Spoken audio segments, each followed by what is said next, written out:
It's like you're doing the same thing. It's the same thing. You keep doing the same thing and you keep getting the results. It's what you're doing. It's what you're putting into it. And there's something that is not understood. Hello, everybody, and thank you for joining us. My name is Glen Gilbert. I'm your host of the Glen Gilbert Connection. This is where we have discussions about relationship wisdom for today's man. Joining me again is Jordan Thayer. For those of you who missed the other episode, he is a first vice president and financial advisor at a global wealth management firm. Previously, Jordan was a major in the Marine Corps and commanded 225 Marines as a company commander and executed a 2013 combat deployment to Afghanistan. Thank you for joining me, Jordan. It's good to be back. Yeah. Awesome. I enjoyed our last chat very much. Yeah, me too. It was fantastic. Yeah, thank you. So today we're going to talk about basically why it's a bad idea to make attempts or to try and get your ex-girl back. I think it's kind of important to kind of cover that ground. I know probably a lot of guys, if not almost all guys, are at some point in their lives just trying to get that woman that took off, just wanting to try and get her back. The one that got away. The one that got away. And just kind of being, I think we all got a little short-sighted and we're just like, oh my gosh, she was the one and now she's gone and what can I do? Totally. And well, just, I think we had some good back and forth before we started rolling, and I got it led to almost a comparison that I made in my notes. I think in any normal breakup, you're dealing with the grieving process, right? Where you're one day all hot under the collar and forget her, I don't need her, my life's better without her. And then you have a wave of sadness that comes in where you go, oh man, I just blew it with the one. There's no one else that'll compare to her. I've ruined my whole life. It's that very standard grief process. So I boiled it down to, there's short-term coping. I want her back versus capitulation. I want her back. Like that short-term coping, I think is manageable, right? Through a number of strategies, including a strategic vision, which I know we've talked about. But you compare that with capitulation, where you are, in many ways, giving up on yourself. You have nothing that you're tied to or moored to, your own sovereignty as a man, I think is a good way to phrase that. And I think you're throwing a Hail Mary pass. I think you're mistakenly thinking that your value and any redeeming quality about you is tied to being in a relationship with this person, which that's not true. That's not true at all. Right. So that was just kind of a comparison I was sitting here mulling over. Yeah. There's several thoughts I have on that. And I'm aligned with you on where you're going. And I wanted to play this video really quick. It's Andrew Huberman and I believe it's Chris Williams, and they're having this discussion on why it's a mistake to break up. And they touch a little bit on just, the emotional roller coaster, I think, as you were mentioning before, what that might feel like and what you need to do about it when you start. In breakups, what's happened is the person is no longer available in time and space, but it's almost as if the brain has to think that the person is gone in time and space. And this has become much harder with social media.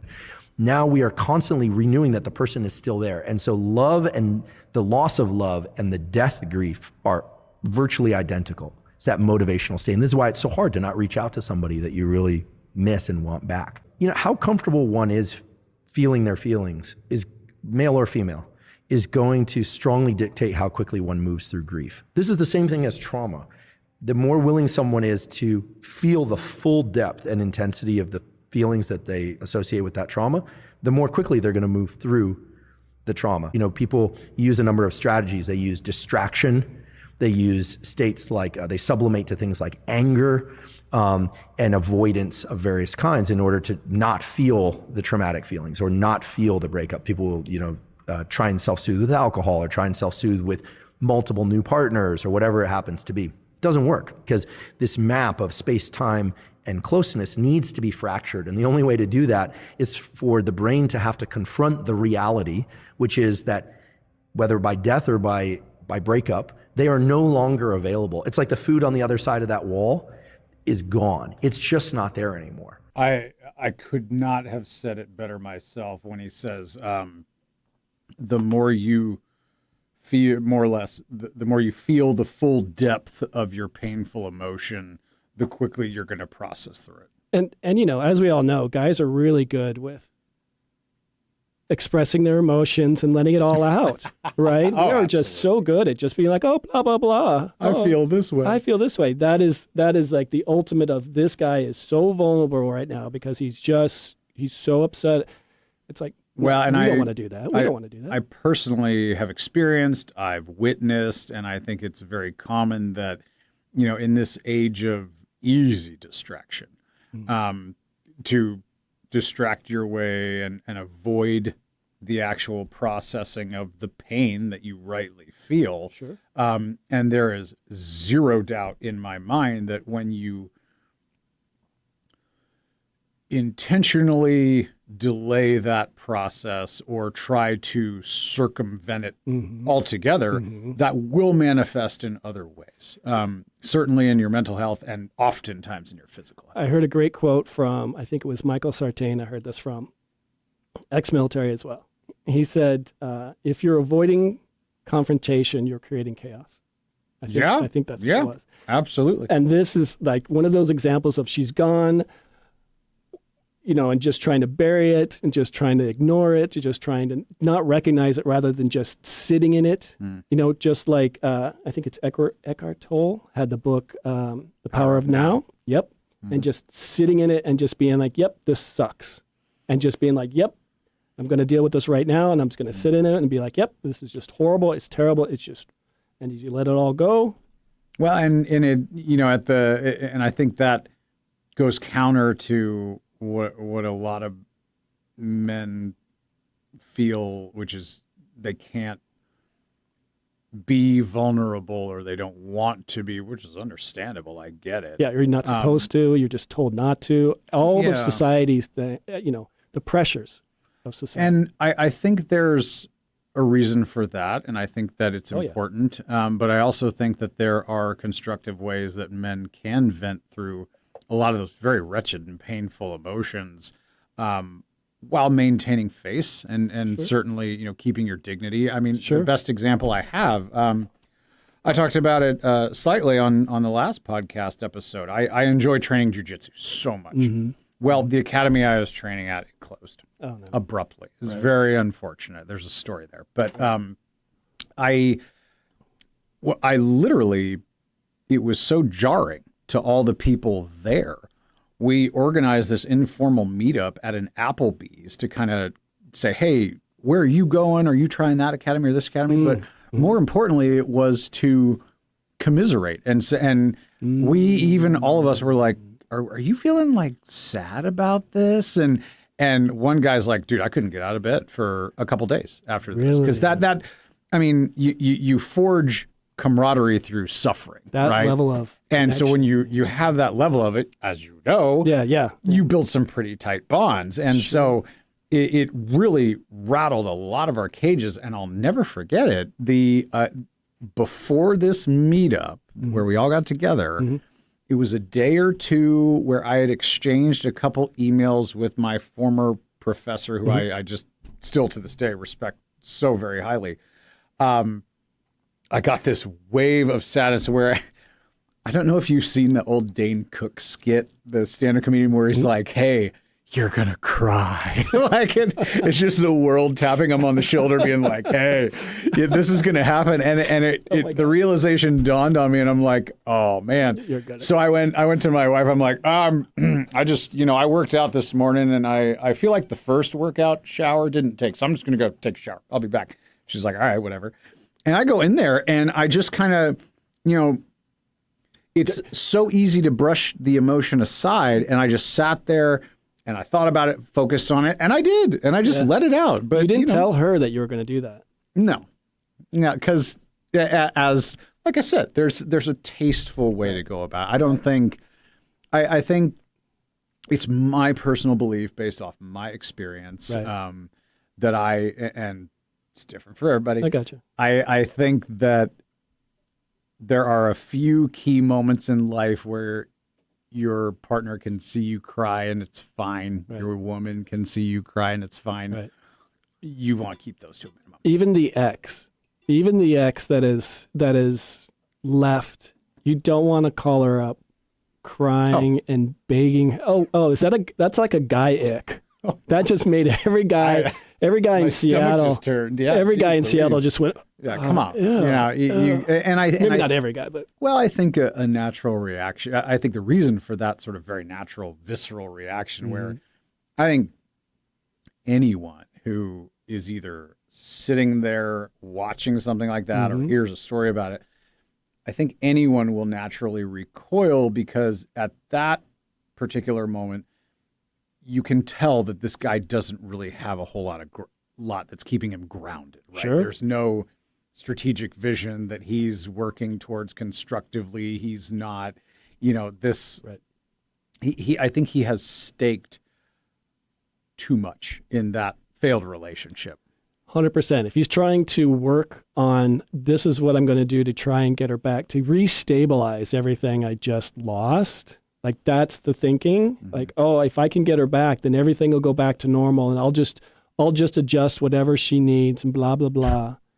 Right? I'll do what she wants me to do. I'm proud to say I don't think I know anyone like that. Yeah, I just wouldn't know what to say. Talk about it, even more of a loss of respect from her to the guy, to me, you, whatever. If you're like, oh, just do whatever, you just like, that is like a recipe for just disaster. Yeah, I don't think anyone on earth would want to be with someone like that. No. Yeah, just maybe in theory, but not. Yeah, no. But I think like what Andrew Huberman was saying and what you were saying as well is just the best thing to do is just sit in it. Easier said than done. 100%. This is by no means something easy for guys, for anyone to do really, but for guys to be like, let me just sit in this horrible state of mind for a little while and just be there rather than let me go outside and I'm going to go, mountain biking, or I'm going to go lift, or I'm going to go do jiu-jitsu and just get out all my frustrations. But I think it's a great, great suggestion to sit there and just be in it for that while.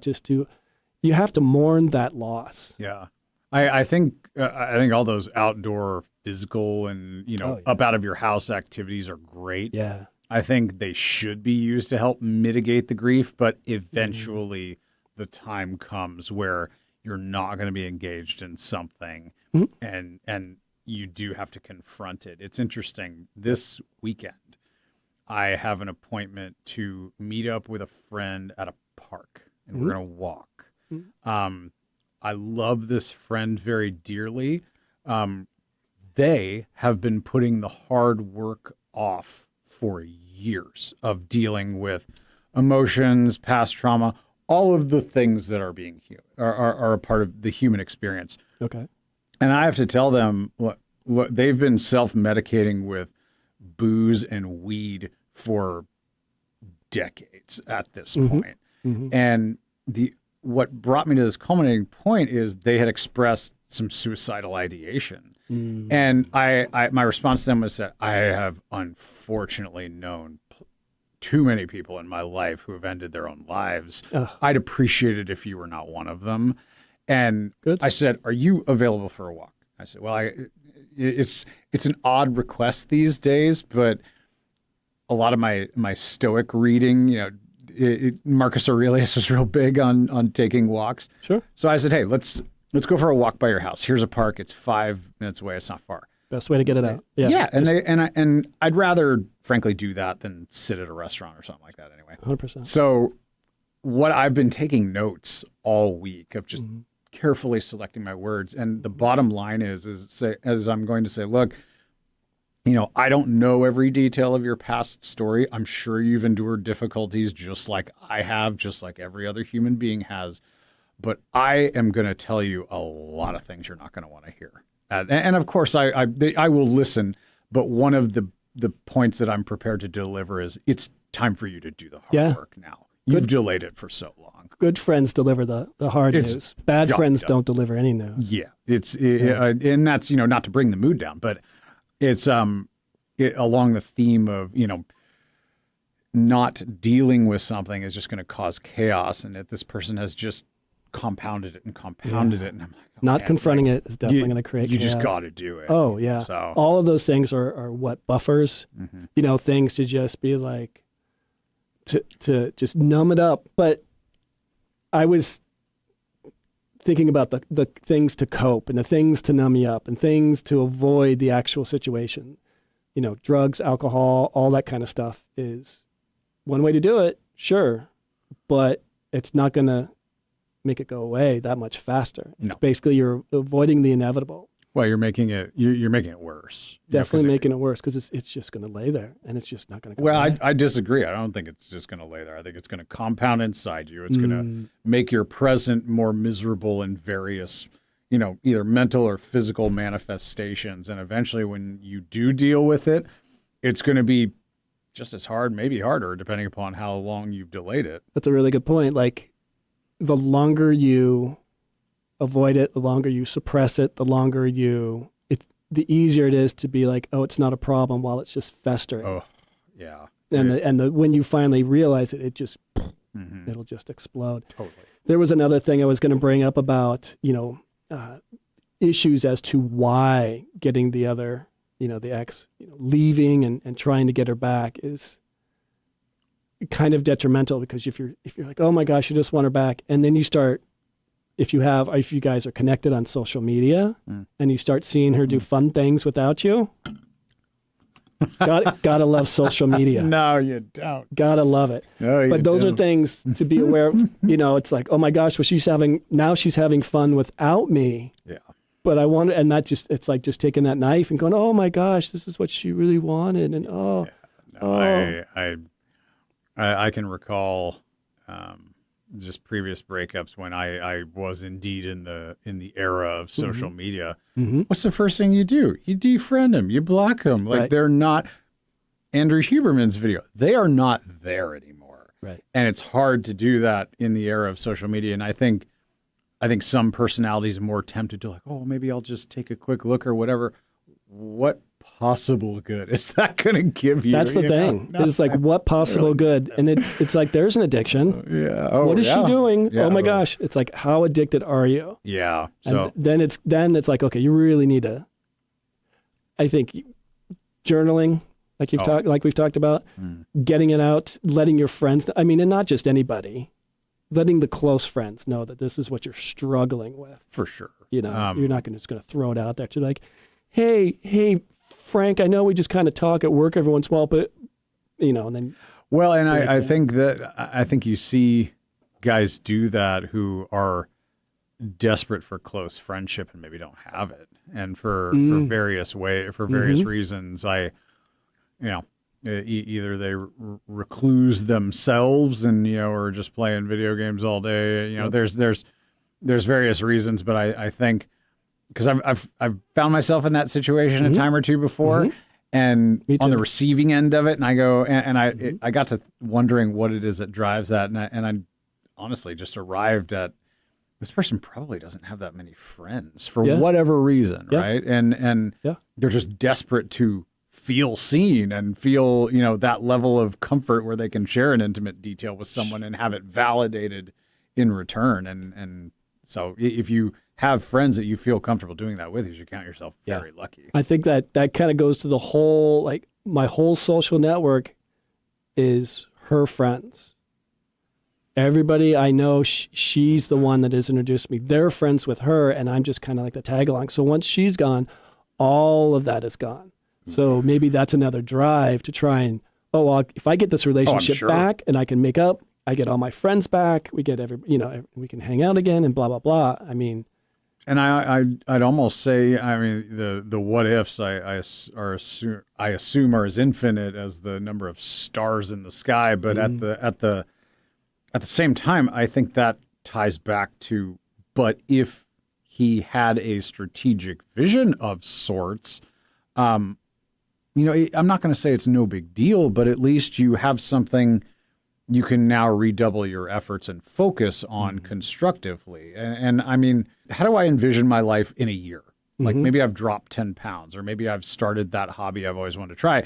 You know, it much less how I want my life to look 5-10 years from now, and building that kind of long range plan. I mean, people are going to be attracted to that. I mean, but at the end of the day, you got to do the hard work too, of actually executing that. Right. You know, those action steps. But I think I think people are attracted to people that have a purpose. So absolutely. And we'll get into that in a little bit. There's some other stuff I wanted to talk about first, as far as, you know, more reasons why you shouldn't try and get her back. There's a video by Orion Taraban. Now, the second reason is that women often have potential mates on the periphery of their lives.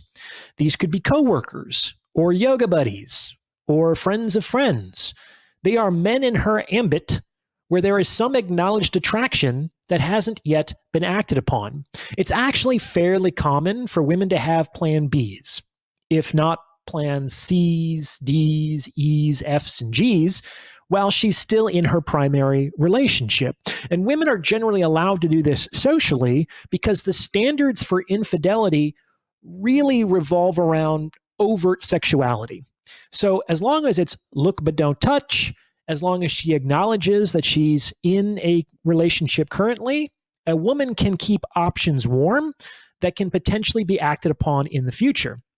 This allows her to strike up a new relationship quickly, as there are men waiting in her proverbial wings. On the other hand, most men do not enjoy optionality with women. This means that they often don't have a backup plan, even if they wanted one. That's the second reason. And the third reason why it's easier for women to get into a new relationship than it is for men is that men's standards for entering into a relationship are, across the board, significantly lower than women's standards for the same. Most men, I hate to say it, but it's true, most men will have whoever will have them. And if she's cute and willing to have sex with him and doesn't cause too many problems, men are generally willing to entertain the possibility of a relationship.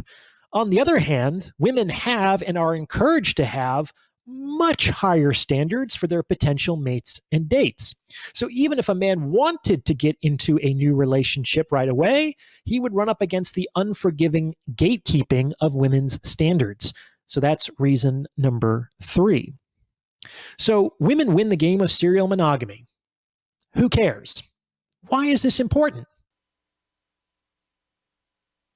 Yeah, obviously the video goes on more in depth. He was bringing up like 3 points, but I thought that was just some of the more important things, as far as, you know, women are going to leave you because they already have something in mind. They already have somebody else there. Who or how, or, you know, how they planned it or what they did or why they did it, you know, that's another reason. But usually, from what Orion is saying, and I would agree with him, I really like Orion Taraban, it makes sense that women are going to have a backup plan. And I think usually, from what I understand from everything I've been reading and everything I've been listening to, and, you know, just some personal experience of things, it's usually they're going to have something planned up and ready to go, because it's something that you're not providing. I'm not providing.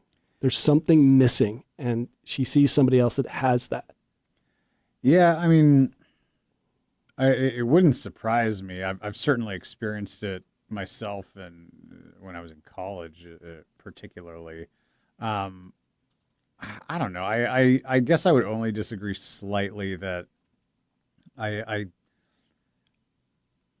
don't know. I doubt that every woman enters a relationship saying, "Oh, and here's my number 2 and 3 and 4 in case this doesn't pan out." I think I could see that, particularly if a relationship starts off, you know, very well, you know, you're both very invested.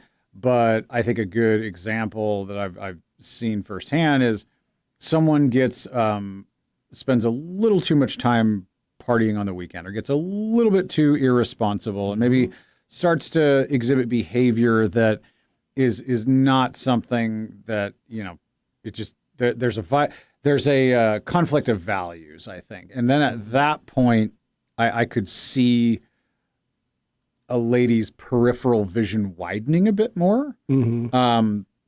I don't know. I feel like a lot of them would, because there's the concept of sunk cost, right? She has already invested so much time in this relationship, and time and effort. So you don't want to cut ties right away, but you also want to hedge your bets too. I definitely get that to a certain extent. Yeah, I think what Orion was getting at here is it's not something they've, okay, I've just met this guy and this is great. Where's my plan B? Right. I think that's just over maybe some time once the oxytocin goes away. Right. Like, he's exhibiting traits, things that I don't know if I really like, type of thing. Right. Like where she's going with just like, okay, he's doing this and this and this. It's really not something I'm attracted to anymore. And it's really, where she starts thinking, this is not going to work. It's the whole concept of optionality being, permitted more so with women than with men was a relatively new novel and new concept introduced, at least to me. Maybe I'm a bit, head in the sand, but it inspired this reflection I had the other day in regards to infidelity. When it's and this is not an original thought. I heard this from somewhere. I can't remember who it was, but in the event of an infidelity, typically the man's first question is always, "Did you sleep with him?" And then the woman's first question is, "Do you love her?" And I find it so fascinating, the juxtaposition and the differences, in that scenario. It's like, what is important to you? Yeah, it is. So those are some of the things that's I think pretty straightforward on where men are thinking and what women are thinking about, and I think guys are always like, did you sleep with him? Where did you sleep with him? Right. That'll really go. And then it's like, if do you love her and how long have you been together? It's just like, are you forming a new relationship? All that kind of stuff. Right. There was some other like attraction triggers or strategies that I came across that women might employ, but I think to start noticing the subtle changes may be an indicator of like something is she's losing attraction. Like maybe she starts doing different things, has a new social network, starts going to the gym more frequently, more book clubs, or just something to where she's not around you anymore and she's introducing new people into her world or into her circle or something like that, or where she's finding new opportunities to meet other people, I think would be a definite sign. I've always used the concept of baseline, right? When I'm around someone, there's a typical, pattern of behaviors that exists when they're, living the life. And if something changes by a large enough degree, if that behavior modification is significant enough, then I know something's different. Yeah. And I may not know what it is, but there's something that's definitely different here. I think most people pick up on that. Yeah. Yeah. So I can still recall one of the more elementary training packages we had to go to before we went to Afghanistan was learning the concept of baseline, where we would have role players in a stage Afghan market of guys carrying bags over their shoulder and donkeys and carts and all this stuff, and you would be tasked to what's different about this baseline today. And it started out as very stark, as like there's whereas one instance there was 25 people there, and the next instant there was one. You go, why is nobody here? Like, what's going on? This is not baseline anymore. This is a change. Right. But then they would make it more nuanced as, oh, that guy's not standing, or that same guy was there, but he's not there anymore. He's over there. Why is he over there? What's going on? Makes you think a little more. Yeah. When I think of baseline, I think of from all of the clinical trials I study. So it's just that starting point. Right. This is like, this is where we're starting. This is what's going on. This is what I understand from the very beginning. This is And for relationships, it's like, this is where the oxytocin is really kicking in. Right. Things are feeling really good. And here's baseline. And then as everything kind of drops off, how does that change from baseline? Kind of like what you were saying. It's like, what are the changes going forward that are noticeable? And then is it, I think if someone's going to leave you, some things to notice are, what's that social circle look like? Where is she going? What's going on, with this, like I said before, this book club that you keep going to 3 times a week now. What's, why are you going on all these hikes with all of these friends all of a sudden? Just something a little deviating from the norm that you're used to where something's a little off. Like some strategies, like I mentioned a little earlier, that, and I don't think this is more for guys, but I think for women, it's going to be some sexual strategies that women might employ are like mate switching, which is just basically you're dissolving the one relationship so you can have the other relationship go. So you're just going to like basically sabatage it because you got something else going on already, and you can just start forming that one. Time to cut ties. Yep. Mate poaching. That's a favorite. Where you're just oh, she doesn't like for example, or you like the woman is attracted to some guy at work, and then she starts talking bad about his wife, and but I wouldn't treat you that way. Oh, really? Lord. Oh, yeah. Okay. That's a whole, and then it's just like mate choice copying, I think, where it's like, okay, that guy looks good because there's so many other women that are just around him and accepting him. That's great. Okay, I don't have to do any hard work. Everything's already done. Or even, maybe a friend of a friend knows a guy, good guy. Great. Like everything, all the background check is done. I can just go right into that and just kind of dissolve this other one. I guess it's similar to mate switching, but I mean, it's just those subtle things and knowing that if she's starting to do this, there's something missing, I think. There's something that the guy is not providing to make her go, you know what, this isn't that great, and I'm going to start looking elsewhere. Yeah. So I think that's that discussion where the guy's got to go to himself and go, what am I not doing that is not making me attractive? Or maybe it's, maybe she does tell you like, hey, I just don't like that you are out of shape, or I just don't like that you're not motivated for something else in your life, or, you don't have anybody, you don't have a social network. We don't do anything. We don't go out with anybody. Yeah. I think I think depending upon how much one values the relationship, I think you have to then take stock of what are your recreational activities, what are your priorities, and does she have a point? I think a lot of times she legitimately does have a point. Yeah. Maybe not so in other circumstances, but again, the concept of sunk cost. I think we've all been in relationships that have gone on for years, and to have them end is certainly painful, but also, God, you more or less wasted that time. Of course you didn't waste it. You learned a lot about yourself and what you like, what you don't like, but now you're back to square one, and you have to, start all over again with someone new. And I don't think everybody necessarily wants to do that. Well, I think you alluded to this when we first started talking, is you need to take that time, probably not just to sit into it, to journal about it, and to figure out, is there something you could have done differently before? To be like, what, I probably could have improved myself in this area. I was letting myself go. I wasn't doing anything, and I wasn't appreciating her, or I wasn't saying anything, or I wasn't doing anything. We weren't going out. It was like, okay, we're together, or, oh, I got the ring on her finger. We don't need to do anything else. I don't need to get a, promotion or work on another, some other project or something I want to pursue, or just something. Right. Well, I made the note earlier. Again, if a man has done some of the hard mental work and really at least sculpted an incomplete vision of what he wants to aim at, because if you're not going to aim at anything, you're lost in the sauce. You're rudderless, right? So if you can come up with an 80% solution of, hey, I'm pretty sure I want my wife to look like this, or I want my life, to look like this, and actively take the steps to put that into place, because that's the hard work. Right. The right women are going to be attracted to that. Right. You're gonna eliminate so much of the riffraff, Right.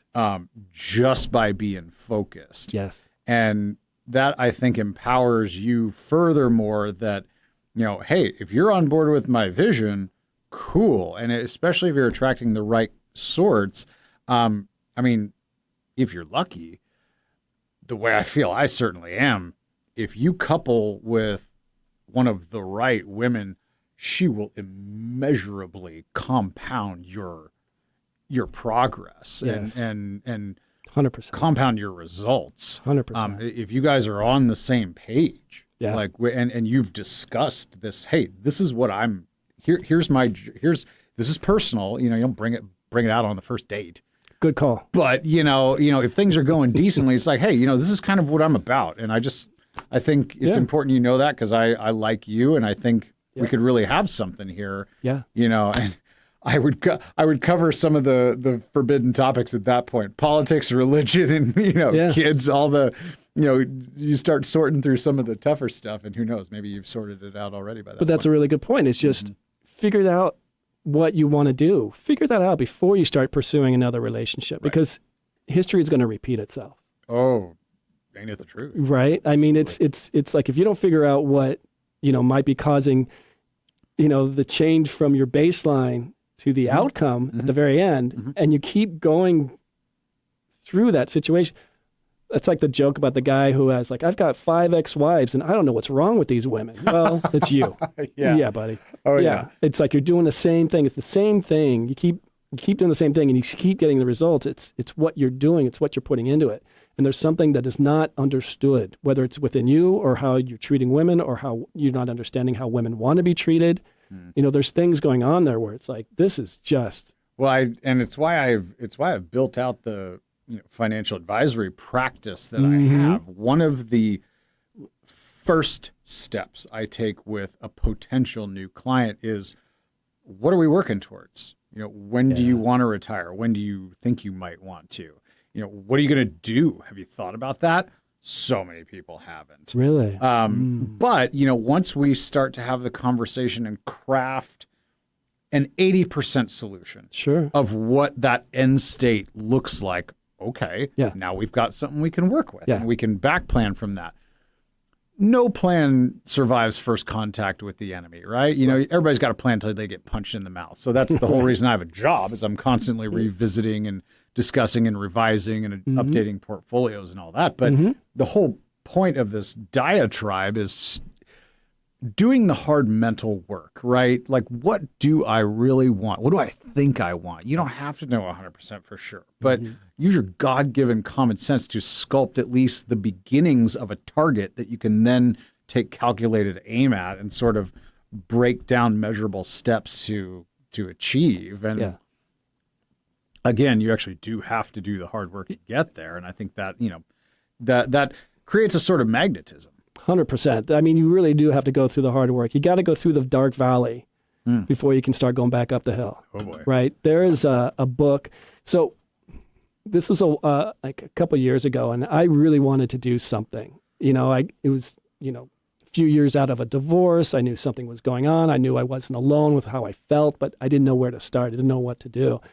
And I got a recommendation for this book called "Start with Why" by Simon Sinek. Yeah. Oh, good right? one. Absolutely good one. And it's like you go through there, and it's just like you got to find your why. So for guys that are like, wow, I keep dating these women and they keep taking off, and it hurts so bad. What is going on? And if you're not willing to look at what's going on, find a purpose.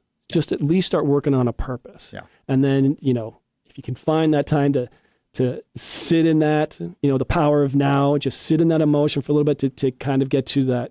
What is the situation that is hurting me the most, and what might be preventing me? So you're trying to figure out what you could do better.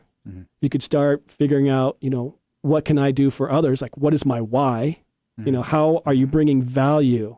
I mean, what do they say? A guy's biggest asset is how he might bring value to somebody else to fix a problem. Yeah, I've not heard it put that way, but I don't disagree. If the way I understand it, if you are able to learn a skill that is missing in somebody else's business or whatnot, invaluable. And Yeah. that's something where you can be like, wow, I helped. You can put on a resume or do whatever. Like, I helped so and so do this. I helped so and so do that. I helped so and so, and that starts building. You get your social circle is going to start improving because people are going to see how well you do things. If you're doing something with integrity and Yep. doing the hard work, Yeah. that word of mouth is going to spread to those people that might want some. Hey, I need some help here and here. Do you know anybody? Yeah, I know this guy did really good work for me. Blah blah blah. So yeah, the power of now to figure out what's going on. The Start with Why by Simon Sinek. Oh. And then, if there's something like, I just don't get women. I just don't understand what's going on. I don't know what I'm doing wrong or anything. It's time to look at, understanding yourself, but understanding women. And there's a really good book. It's The Evolution of Desire by David Buss. He's an Evo Psych.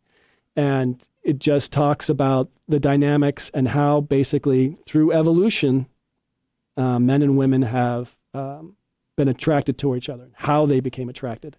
If you like that evolution of desire, I'm writing down. There's another interesting book that I think just you personally would be into. It's called Sperm Wars, and I know it sounds a little gratuitous, but it's an evolutionary psychology type book, and it just goes into some of our programming. That's some of our baser instincts, and it's just it was a fascinating read. I think guys get into this mindset of like, oh my gosh, she looked at me, so she must be in love with me, and let me do this and this, and she'll be fine, or that whole thing, like he's mansplaining or whatnot.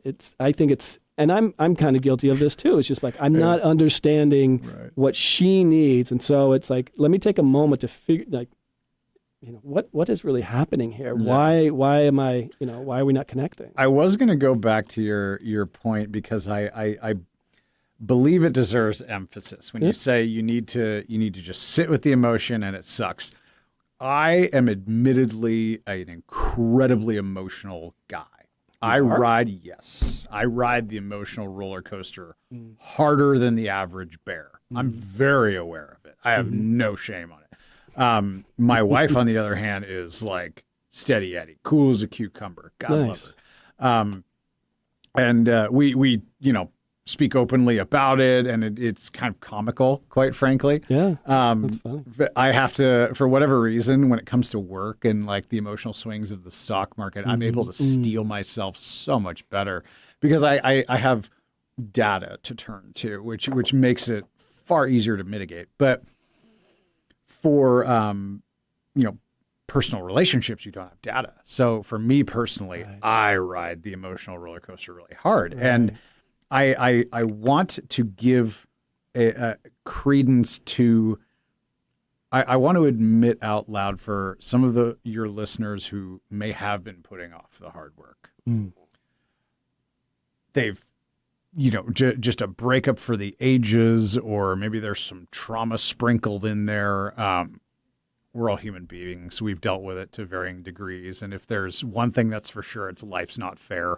I'm sure you have a listener or two that has experienced it far worse than you and I combined.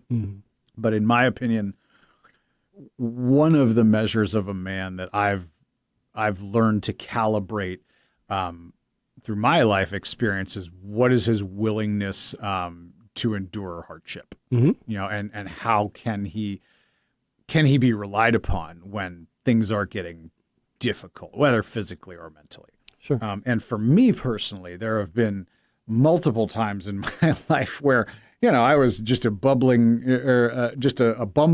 mess because of emotional hardship that I don't think I was mature enough to state that I was sitting through my emotion and processing it. Not at all. I think I was just an emotional young man, even more so, and was experiencing a lot of painful firsts. Sure. And was just dealing with it. And fortunately, I had terrific role models growing up. I never consoled myself with alcohol or drugs or other chemicals. Like I didn't turn to that as a reactionary thing to console me. I always tried to stay somewhat social and just allow myself to blubber away when I needed to. Did you talk to your role models about all where the you time. just kind of just like, I'm having this problem. Oh my God. And you just like let it go. And they're Yeah, oh yeah. like, okay, dokie. Well, no.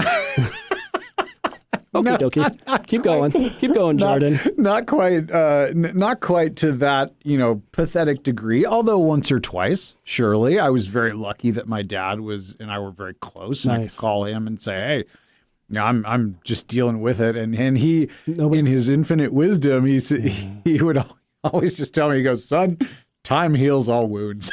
It's like, that'll be fine. That was his comeback. Huh? Yeah. He'd listen to you and then be like, time's gonna heal all wounds. Anything else? Yeah. All right, cool. Great. Thanks. Have a good day. That was a really helpful 30-second. But you told me that last time, Dad. Yeah. He's like, yeah, and I'm right again. I totally was. But, and of course I had really good friends who would listen with it, sometimes a more sympathetic ear, although my dad did the same very much. Right. So I think it's a matter of you certainly want to take the time and effort to cultivate your social network too, and I mean, not that it needs a whole lot of explanation, but the importance of friends, to help pick you up when you're down, I think can certainly make the grieving and breakup process a whole lot easier, to the point where you don't even reach that stage of capitulation where you're like, oh my God, I have nothing to live for. I have to have this woman back or else it just doesn't. It's how can you even explain how important it is to have somebody else to talk to like that you can trust? Oh my God. I mean, you can't. It's like invaluable. Totally. It's invaluable. But that's another must. It's like if you're going through something like this, it's really good to have somebody you trust, somebody who's close to you, and probably another guy, just so he understands, the same kind of thing. I mean, there could be like besties where it's a woman. Sure. Like where there's going to be no romantic involvement ever. Good luck with that. Let me tell you about how my cat died, and you could, yeah. But it's a woman leaving. Yeah. I was going to say that in the event that, you are just completely bereft of, male counterparts to confide in and to empathize, right? Because I think a lot of guys have dealt with similar circumstances in one form or another. Yep.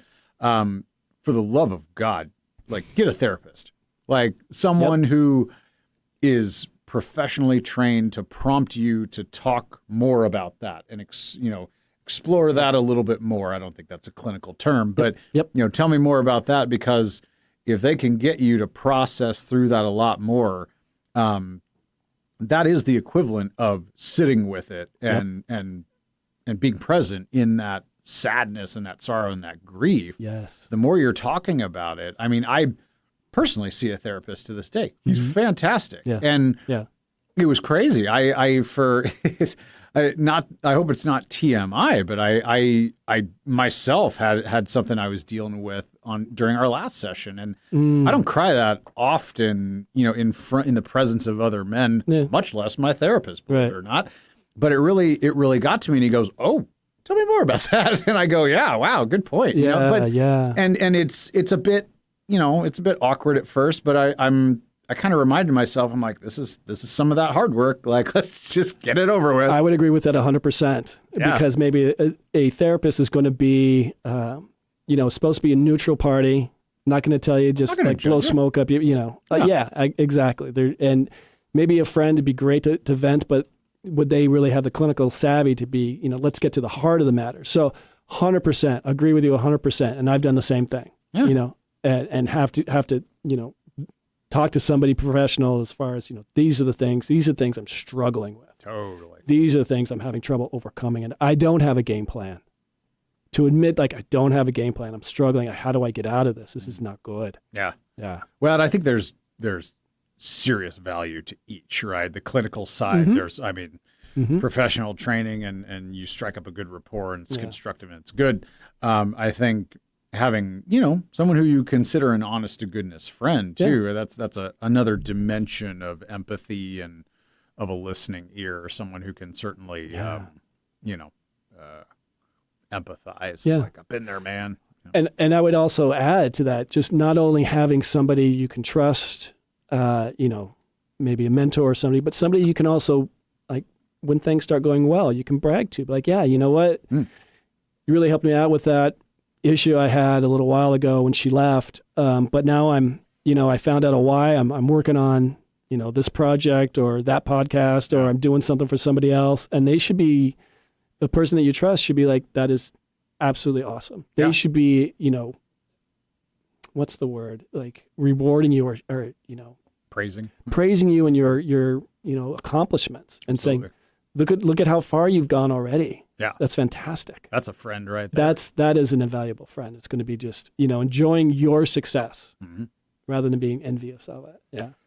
Yeah, it's I was just going to say there's a lot of, it's surprising how often sometimes people can be more envious than happy for other people's success. It kind of, their character comes out when, if you start doing well, who's going to respond to that, and how do they respond to that? Yeah. If you're doing stuff to where you're like, I'm really taking a chance.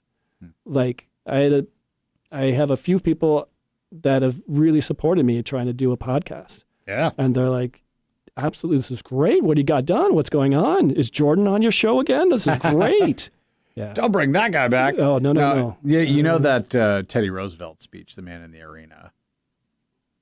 I think so. You're joking me. Glen Gilbert. You don't know the Man in the Arena speech? Oh, my God.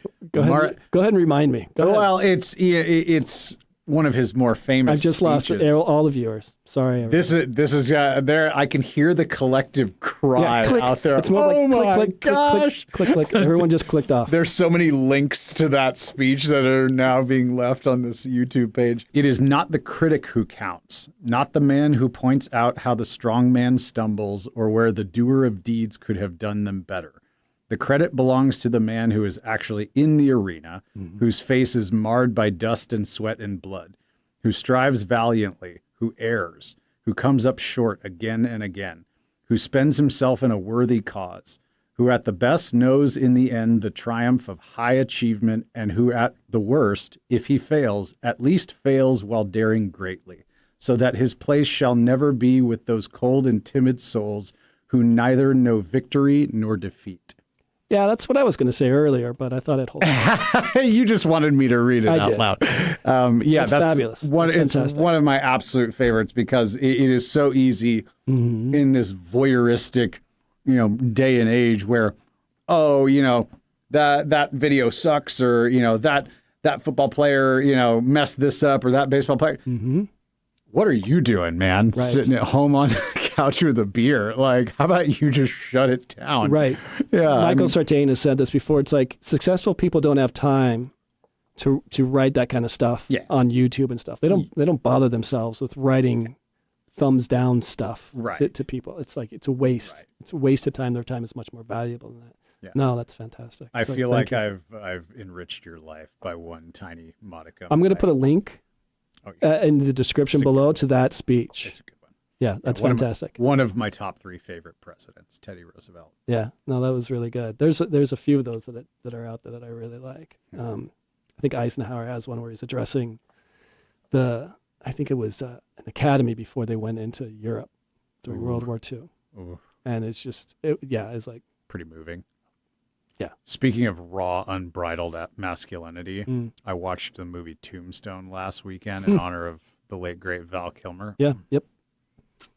It's a good one. Oh, yeah. Oh, it's What did he say? I'll be your Huckleberry. That's right. That's right. I'll be your Huckleberry. Nice. Well, thank you, Jordan. This has been a great discussion. Always a pleasure, my Yeah. friend. All right. If you've liked this video, give a like, subscribe, leave a comment. You can write to me at the Glen Gilbert Connection at gmail.com. And until next time, thank you so much for joining us.